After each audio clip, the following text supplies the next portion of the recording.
उसकी कहीं चर्चा नहीं होती। तो ये एक कंपैरिजन जो हम जैसे आप ब्रांड बिल्डिंग की एक्सरसाइज से बहुत जुड़े रहे, अब अगर हम कहें कि ब्रांड मोदी को बिल्ड किया गया या बिल्ड हुआ, लेकिन आपने देखा कि लगातार विरोधी दलों को स्ट्रेटेजी चेंज करनी पड़ी। एक टाइम वो था, अभी इन चुनावों की बात कर रही हूं, जब कैंपेनिंग शुरू हुई थी तब मोदी का नाम नहीं लेते थे कि नाम ना लेंगे तो कुछ हो जाएगा, बाद में नाम भी लेना पड़ा। अब समझ में नहीं आता क्या स्ट्रेटेजी करें, नाम लें या ना लें, लेकिन बात मोदी की हो रही है, ये सब जानते हैं। तो ये ब्रांड बिल्डिंग की जो तरीका है, इससे आप नहीं, और दूसरा ये कि इत्तेफाकन हो गया या ये सब प्रयास किया गया, या आपसे समझेंगे, लेकिन क्या अदिति जी आप इस बात से इत्तेफाक रखती हैं, ये जो अलका जी कह रही हैं कि चाहे अनचाहे आपको वो करना पड़ रहा है, और क्या ये वाकई है और ये सिर्फ चर्चा में है या ये वन हॉर्स रेस है, इसमें रेस में भी एक ही दौड़ रहा है? देखिए, ये वन हॉर्स रेस है ऐसा तो मैं नहीं कहूंगी, क्योंकि अलग अलग इलाके में अलग अलग परिस्थितियां हैं। लेकिन इसमें तो कोई शक नहीं है कि हालांकि उनको अच्छा नहीं लगता है ये मानना, लेकिन एक मोदी की ही पार्टी के एक उनके सहयोगी हैं, वो भी चुनाव लड़ रहे हैं। वो गए मोदी के पास चुनाव से पहले कि साहब हमको बताइए कि आगे आने वाले चुनाव में मुद्दा क्या होगा। तो ये काफी दिनों की बात है, 3-4 महीने हो गए इस वाकये को। तो मोदी ने कहा कि मुद्दा तो सिर्फ एक है। तो उन्होंने कहा क्या? बोले नरेंद्र मोदी। तो वो थोड़ा मतलब चुप हो गए और चले आए, लेकिन उनको उस समय उन्होंने हमसे कहा कि मुझे लग रहा है कि ये आदमी बहुत ही खतरनाक आदमी है। जी पूर्णिमा जी, अब एक ये तरीका हो सकता है कि एक आदमी बहुत खतरनाक है, ये भी कहते हैं खुद पार्टी के लोग जो है ये बहुत मानते हैं कि हाँ ये आ गए तो क्या होगा, क्या है वही होगा जो काशी राम राणा के साथ हुआ, जो केशुभाई पटेल के साथ हुआ। लेकिन मजबूरी है, अब कुछ कर नहीं सकते। अगर मोदी कहे मुद्दा नहीं मोदी है, मुद्दे की बात मत करो, मोदी की बात करो, क्या है मोदी मैजिक में ऐसा जो चल रहा है? एक्चुअली अगर मोदी जी की पर्सनालिटी को हम देखें तो जो लास्ट 10 इयर्स में उनका जो पर्सोना, पब्लिक पर्सोना जो सामने आया है, वो माइंड स्पेस कैप्चर करने वाला पर्सोना है। और ये चीज अचानक नहीं हुई है, इसके पीछे बहुत लंबी प्लानिंग से ये काम करते रहे हैं। जो अभी थर्ड टाइम जो गुजरात में ये जीत के आए हैं, तो इन्होंने गुजरात असेंबली इलेक्शन का सारा कैंपेन इस तरह से डिजाइन किया जैसे कि वो गुजरात के लोग सीएम ना चुन के अपना पीएम चुन रहे हैं। तो उन्होंने पब्लिक माइंड स्पेस को कैप्चर उसी वक्त से करना शुरू कर दिया। और जो इनके पीछे जो कंट्रोवर्सीज इनके साथ हमेशा लगी रही हैं, तो उसकी वजह से पब्लिक डिस्कोर्स तो इनके चारों तरफ अपने आप कॉन्सेंट्रेट हो गया जिस दिन बीजेपी ने इनको एज अपना प्राइम मिनिस्टर कैंडिडेट घोषित किया। तो अब आप चाहे या ना चाहे, वेदर यू लाइक इट और नॉट, लेकिन मोदी वर्सेज अदर्स का ये इलेक्शन तो हो गया है, इसमें दो राय नहीं है। एक छोटी सी टिप्पणी यहाँ अजय से लेना चाहेंगे।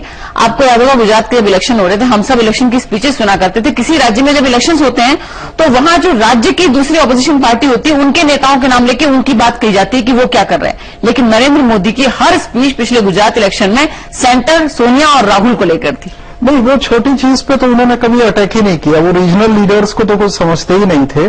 दूसरा एक और भी चीज आप देखिए कि अगर किसी आदमी को डेमोनाइज हुआ है, डेमोनाइज अगर इस इंडिया में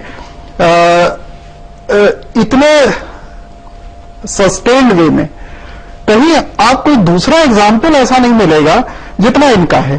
तो 10 साल से अगर एक आदमी को आप बोल रहे हैं कि वो आदमी नहीं है साहब, वो अजीब सा आदमी है, तो उसके बाद उसके रिजल्ट नहीं, वजह हो सकती, वजह बहुत लोग के पीछे है, लेकिन आपने 10 साल से एक आदमी को लगातार अटैक किया है।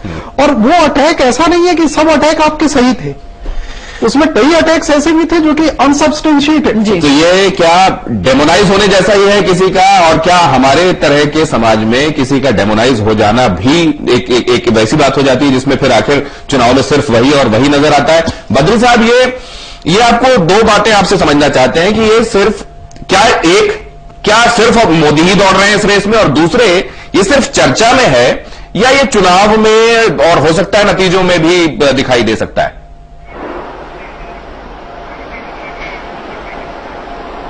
मुझसे पूछ रहे? जी जी बद्री साहब। हेलो, मुझसे पूछ रहे? बिल्कुल बिल्कुल बद्री साहब। मैं ये कह रहा हूं कि देखिए पॉलिटिक्स जो है वो एक पॉलिटिक्स जो है वो एक डिस्कोर्स है, और डिस्कोर्स हमेशा बनाई जाती है, वो सहज नहीं होती है, तो बनाई गई है, ये बात तो सही है। लेकिन ये जो मोदी हर जगह है, ये बात सही नहीं है।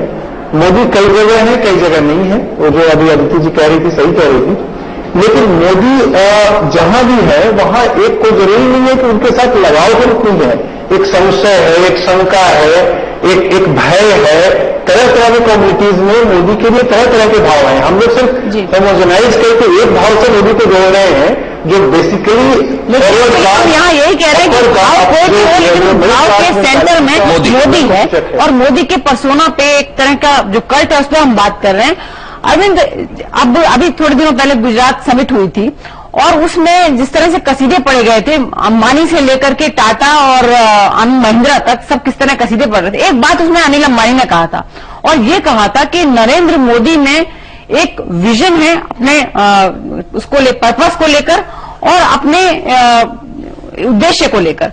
तो ये जो बात है कि एक विजन है जो बिल्कुल क्लियर है अपने पर्पस को लेकर, क्या ये उन्हें सबसे अलग बनाता है?